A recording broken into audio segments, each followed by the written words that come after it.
Hello friends, welcome to study Gyan Prakash. तो दोस्तों, आज की वीडियो में हम लोग पढ़ेंगे 10 अगस्त के डेली करंट अफेयर। और देखिए, सभी प्रश्न बहुत ही इंपॉर्टेंट हैं। एग्जाम में कोई भी प्रश्न आ सकता है, तो आपको पूरा वीडियो देखना है, बीच में स्किप बिल्कुल भी नहीं करना है। आपका रिवीजन अच्छे से चलता रहे, इसके लिए हम आपको डेली करंट अफेयर की पीडीएफ अपने टेलीग्राम चैनल पर अवेलेबल करवाते हैं। लेकिन इसी के साथ मंथली पीडीएफ भी आपको दी जाती है, जिसकी कीमत प्रतिदिन के हिसाब से 1 रुपये से भी कम रखी गई है।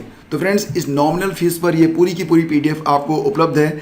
अधिक जानकारी के लिए वीडियो का डिस्क्रिप्शन आप चेक कर सकते हैं। और देखो, अगर आप 8 महीने की कंबाइंड पीडीएफ, जिसमें हमने दिसंबर 2020 से लेकर जुलाई 2021 तक का संपूर्ण करंट अफेयर को एक ही पीडीएफ में रख दिया है, तो अगर आप इसको परचेज करोगे तो ये तो आपको और भी अधिक डिस्काउंट पर मिल रहा है। तो वीडियो का डिस्क्रिप्शन चेक कर लेना, वहाँ पर आपको एक लिंक मिलेगा, उस पर क्लिक करना, स्टेप्स को फॉलो करना। आपको कहीं नहीं जाना है, पीडीएफ आपकी मोबाइल में होगी और आराम से रिवीजन कर डालिए। परीक्षाएं आपकी बहुत ही निकट हैं। तो शुरू करते हैं आज का वीडियो। और पहला क्वेश्चन देखो, बहुत ही इंपॉर्टेंट है। टोक्यो ओलंपिक 2020 अंततः समाप्त हो गया है। तो टोक्यो ओलंपिक 2020 के समापन समारोह में भारतीय दल की अगुवाई किसने की? तो फ्रेंड्स, इसका सही आंसर होगा ऑप्शन डी, यानी कि बजरंग पुनिया ने, जो कि एक रेसलर हैं। तो फ्रेंड्स, आपको बता दें कि टोक्यो ओलंपिक 2020 की शुरुआत कब से हुई थी? तो इसकी शुरुआत की गई 23 जुलाई को शुरू हुआ था और ये हुआ 8 अगस्त तक। तो 23 जुलाई को जब उद्घाटन समारोह था, तो उसमें भारतीय दल की अगुवाई की गई 2 एथलीट्स के द्वारा। पहला नाम आप जानते होंगे MC मैरी कॉम के द्वारा, और दूसरा नाम भी आप जानते होंगे मनप्रीत सिंह संधू के द्वारा। मनप्रीत सिंह संधू कौन है? ये भारतीय हॉकी टीम पुरुष के कप्तान हैं। और 8 अगस्त को जब समापन समारोह हुआ, तो उसमें भारतीय दल की अगुवाई की गई बजरंग पुनिया के द्वारा, एक जाने माने पहलवान जिन्होंने इस टोक्यो ओलंपिक में कांस्य पदक जीता। तो फ्रेंड्स, आपको बता दें कि 23 जुलाई को शुरू हुए टोक्यो ओलंपिक खेलों का समापन जो हुआ, ये काफ़ी रंगारंग हुआ। दुनिया भर के खिलाड़ी अब 3 साल के बाद फ्रांस की राजधानी पेरिस में जुटेंगे। देखो, क्लोजिंग सेरेमनी में भारत के 10 भारतीय एथलीट और अधिकारियों ने हिस्सा लिया था। रेसलर बजरंग पुनिया ने भारतीय दल की अगुवाई की थी। तो फ्रेंड्स, आपको याद होगा कि इस बार का जो टोक्यो ओलंपिक रहा, वो भारत के लिए बहुत ही खास रहा, बहुत ही विशेष रहा।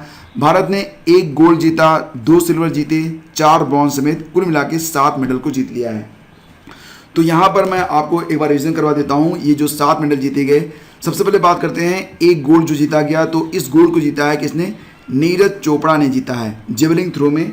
और उन्होंने जो भाला फेंका था, तो देखो यहाँ पर जो भाला फेंका गया, उसके नाम की एक जर्सी भी अब जारी होने वाली है, तो उसकी जानकारी भी मैं आपको उपलब्ध करवाऊँगा। 87.58 मीटर 87.58 मीटर उन्होंने भाला फेंका था। तो सिल्वर मेडल दो खिलाड़ियों ने जीता था। पहला मेडल जीता मीराबाई चानू ने, 24 तारीख को ही उन्होंने जीत लिया था, 24 जुलाई को ही मीराबाई चानू ने वेट लिफ्टिंग में इसे जीता था। और इसमें उन्होंने जीता था, तो मीराबाई चानू ने 49 किलोग्राम भार वर्ग में कुल मिला के 202 किलोग्राम का वजन उठाया था, और इसके लिए उन्हें सिल्वर मिला था। और रजत पदक जीतने वाले जो दूसरे खिलाड़ी हैं, उनका नाम है रवि दहिया, रेसलिंग में जीता था उन्होंने। तो एक क्वेश्चन आ सकता है एग्जाम में कि जो रवि दहिया हैं, उन्होंने कितने किलोग्राम भार वर्ग में रजत पदक जीता था? तो याद रखना 57 किलोग्राम भार वर्ग में। इसके अलावा 4 ब्रॉन्ज जीते गए। तो इसमें तो एक जीता PV संधू ने, आप जानते होंगे PV संधू, जो कि एक जाने मानी शटलर हैं। इसके अलावा पुरुष हॉकी टीम ने भी जीता था ब्रॉन्ज। तीसरा जो मेडल आया ब्रॉन्ज के अंतर्गत, वो लवलीना बोरगोहेन ने जीता था मुक्केबाजी में। और चौथा मेडल जीता गया बजरंग पुनिया के द्वारा कुश्ती में। तो इस प्रकार से 7 मेडल अब तक जीते गए हैं। और आपको ये भी बता दें कि पैरालंपिक समारोह भी शुरू होने वाले हैं। कब से? 23 अगस्त से। और 23 अगस्त को जो उद्घाटन समारोह होगा, उसमें भारतीय दल का जो नेतृत्व करेंगे वो कौन करेंगे? मरियप्पन थंगावेलु। मरियप्पन थंगावेलु कौन है?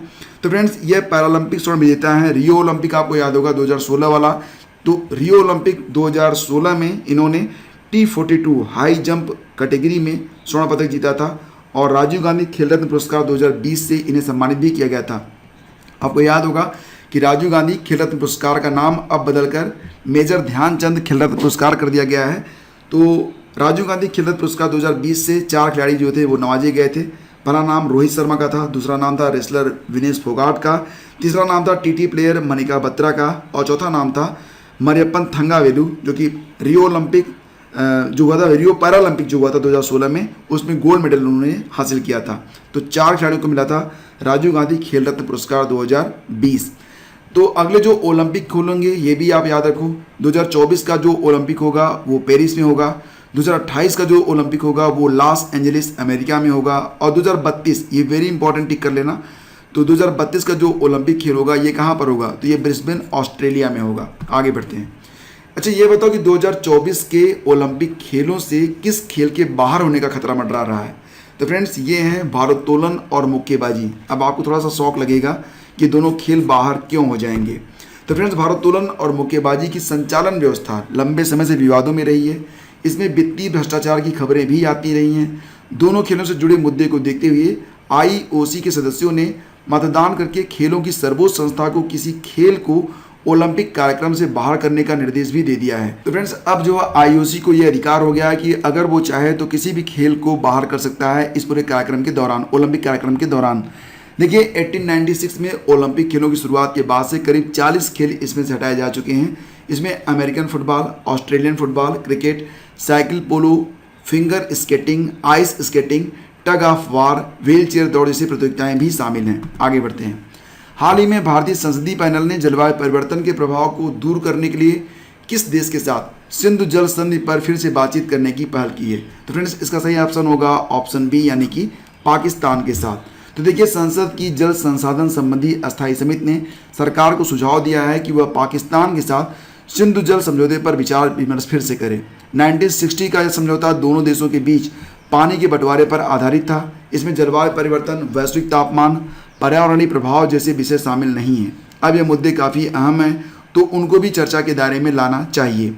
लोकसभा में पेश की गई संसद की जल संसाधन संबंधी अस्थायी समिति की रिपोर्ट में समिति ने कहा है कि सिंधु जल संधि समय की कसौटी पर खरी उतरी है। समिति का मानना है कि संधि को वर्ष 1960 में समझौते के उस समय की जानकारी और प्रौद्योगिकी के अनुसार बनाया गया था। उस समय दोनों देशों का दृष्टिकोण बांधों, नहरों के निर्माण, विद्युत ऊर्जा के उत्पादन के माध्यम से नदी प्रबंधन और पानी के उपयोग तक ही सीमित था। समिति ने कहा है कि वर्तमान समय में जलवायु परिवर्तन, वैश्विक तापमान, पर्यावरणीय प्रभाव का मूल्यांकन आदि अहम विषय है जिन्हें उस समय संधि में शामिल नहीं किया गया था। इसलिए संधि पर पुनः विचार विमर्श करने की आवश्यकता है। तो समिति ने यह भी कहा कि यद्यपि भारत को सिंधु जल संधि के अनुसार पश्चिम नदियों पर 36 लाख एकड़ फीट यानी कि MAF तक पानी का भंडारण करने का अधिकार है, लेकिन भारत द्वारा अब तक कोई भंडारण क्षमता नहीं बनाई गई है। इसमें कहा गया है कि पश्चिम नदी विद्युत परियोजनाओं से लगभग 20,000 मेगावाट की अनुमानित विद्युत क्षमता को हासिल किया जा सकता है, लेकिन अभी तक केवल 3,482 मेगावाट क्षमता का ही निर्माण किया जा सका है। रिपोर्ट में यह भी कहा गया है कि संधि भारत के लिए यह उपबंध करती है कि वह पश्चिमी नदियों के पानी से 13,43,477 एकड़ सिंचित फसल क्षेत्र को विकसित कर सकता है। फसल वर्ष 2019-20 के नवीनतम आंकड़ों के अनुसार पश्चिमी नदियों से संबंधित भारत द्वारा विकसित सिंचित फसल क्षेत्र कितना है, यह 7,59,859 एकड़ है। आगे बढ़ते हैं। 6 अगस्त 2021 को G20 अनुसंधान मंत्रियों की बैठक में भारत का प्रतिनिधित्व किसने किया। सही आंसर इसका होगा ऑप्शन सी, सुभाष सरकार। तो फ्रेंड्स सुभाष सरकार कौन है, ये वर्तमान शिक्षा राज्य मंत्री हैं। तो शिक्षा मंत्री कौन है, ये हैं धर्मेंद्र प्रधान। देखिए शिक्षा राज्य मंत्री श्री सुभाष सरकार ने 6 अगस्त को G20 देशों के अनुसंधान मंत्रियों की बैठक में हिस्सा लिया। बैठक इटली के द्वारा आयोजित की गई थी जो वर्चुअल और प्रत्यक्ष दोनों ही रूप में हुई। तो G20 देशों के शिक्षा मंत्रियों ने एक मजबूत, सतत, दृढ़ और समावेशी सुधार के लिए G20 देशों के बीच अनुसंधान सहयोग बढ़ाने और डिजिटल स्पेस साझा करने पर विचारों का आदान प्रदान किया। बैठक में शिक्षा राज्य मंत्री श्रीमती अन्नपूर्णा देवी, शिक्षा राज्य मंत्री डॉक्टर राजकुमार रंजन सिंह और उच्च शिक्षा सचिव श्री अमित खरे और शिक्षा मंत्रालय के वरिष्ठ अधिकारी भी उपस्थित रहे। तो देखिए राष्ट्रीय शिक्षा नीति, जिसको आप न्यू एजुकेशन पॉलिसी कहते हो, 2020 का उल्लेख करते हुए प्रधानमंत्री श्री नरेंद्र मोदी के मार्गदर्शन में 2020 में पेश की गई भारत की राष्ट्रीय शिक्षा नीति राष्ट्रीय अनुसंधान फाउंडेशन की स्थापना करके देश के अनुसंधान पारिस्थितिकी तंत्र को मजबूत करना चाहती है। तो ये बात उन्होंने बताई है इस बैठक के दौरान। मंत्री ने भी बताया कि भारत में 6ठी कक्षा के बाद से स्कूली पाठ्यक्रम में आर्टिफिशियल इंटेलिजेंस यानी कि AI को शामिल किया गया है और क्षेत्रीय भाषाओं में इंजीनियरिंग पाठ्यक्रम भी शुरू किए गए हैं। तो यहाँ पर देखो ध्यान देना कि कुल 11 क्षेत्रीय भाषाएं इसमें शामिल की गई हैं, ठीक है, ताकि यह सुनिश्चित हो सके कि भाषा उच्च शिक्षा और अनुसंधान में बाधा ना बन सके। राष्ट्रीय औद्योगिक गलियारा कार्यक्रम के तहत अब तक कितने औद्योगिक गलियारों को मंजूरी दी जा चुकी है। तो फ्रेंड्स इस क्वेश्चन को वेरी इंपॉर्टेंट टिक कर लेना। अब तक कुल मिला के 11 औद्योगिक गलियारों को मंजूरी मिल चुकी है। तो याद रखना कि भारत सरकार ने 32 परियोजनाओं के साथ 11 औद्योगिक गलियारों के विकास को मंजूरी दी है, जिसे राष्ट्रीय औद्योगिक गलियारा कार्यक्रम के तहत 4 चरणों में विकसित किया गया है।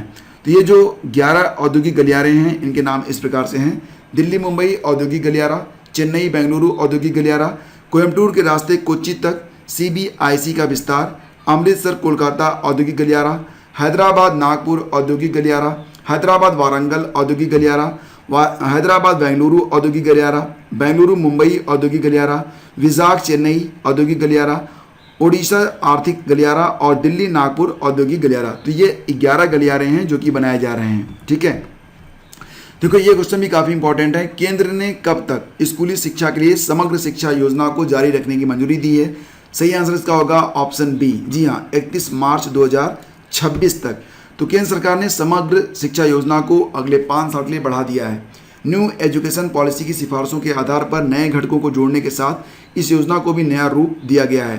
तो यह जो समग्र शिक्षा योजना है ये क्या है? तो फ्रेंड्स ये स्कूली शिक्षा के लिए एक एकीकृत योजना है, जिसमें प्राथमिक स्कूल से लेकर 12वीं तक के बच्चों के स्कूली शिक्षा का जो कार्यक्रम है उसको शामिल किया गया है।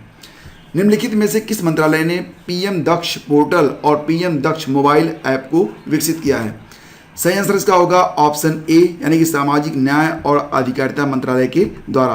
तो सामाजिक न्याय और अधिकारिता मंत्रालय के मंत्री कौन है? ये हैं वीरेंद्र कुमार, यूनियन मिनिस्टर, और 2 मिनिस्टर ऑफ स्टेट हैं। एक का नाम है A नारायण स्वामी और दूसरे हैं रामदास अठावले। तो फ्रेंड्स याद रखना कि सामाजिक न्याय और अधिकारिता मंत्रालय ने ई-गवर्नेंस डिवीजन यानी कि NEGD के सहयोग से PM दक्ष पोर्टल और PM दक्ष मोबाइल ऐप को विकसित किया है।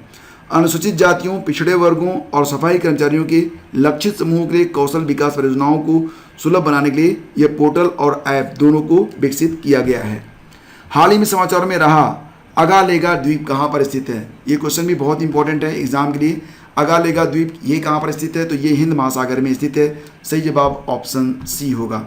देखिए अल जजीरा जो TV चैनल है उसने दावा किया है कि भारत मॉरिशस से 1100 किलोमीटर दूर अगालेगा द्वीप में अपना नौसैनिक अड्डा बना रहा है, और इस संस्थान ने सैटेलाइट इमेज मौके पर चल रही निर्माण गतिविधियों के आधार पर दावा किया है कि यहाँ तेजी से निर्माण कार्य चल रहा है।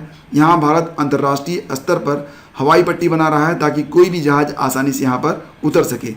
तो अगालेगा द्वीप ये कहाँ पर स्थित है? अगालेगा हिंद महासागर में स्थित मॉरिशस के स्वामित्व का वाला एक छोटा सा द्वीप है। अगालेगा मुख्य मॉरिशस द्वीप से लगभग 1000 किलोमीटर दूर उत्तर में स्थित है। यह 12 किलोमीटर लंबा और लगभग 1.5 किलोमीटर चौड़ा है, और यहाँ की आबादी बहुत ही कम है। एक अनुमान के अनुसार यहाँ मात्र 300 से 350 लोग ही रहते हैं। और फ्रेंड्स अब बारी है क्विज नंबर 216 की। प्रश्न होगा कि भारत की सबसे हल्की मेट्रो ट्रेन कहाँ चलेगी?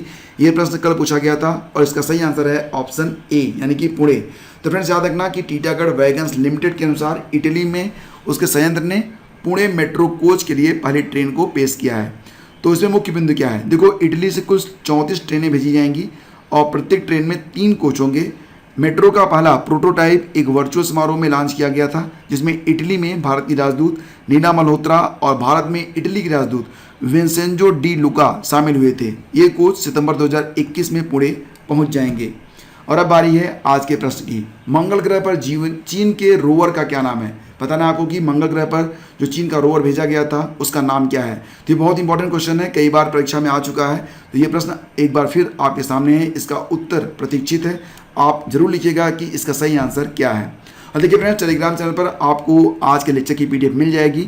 आप टेलीग्राम चैनल को जाकर चेक कर लीजिएगा, और साथ ही साथ मंथली PDF के लिए आप वीडियो का डिस्क्रिप्शन चेक कर लेना, जहां पर आपको विशेष छूट के साथ सारी PDF प्रोवाइड की जा रही है। Thank you so much, have a great day, जय हिंद। और देखिए फ्रेंड्स वीडियो अगर आपको पसंद आता है तब प्लीज़ आप इसे लाइक और शेयर कर दीजिए।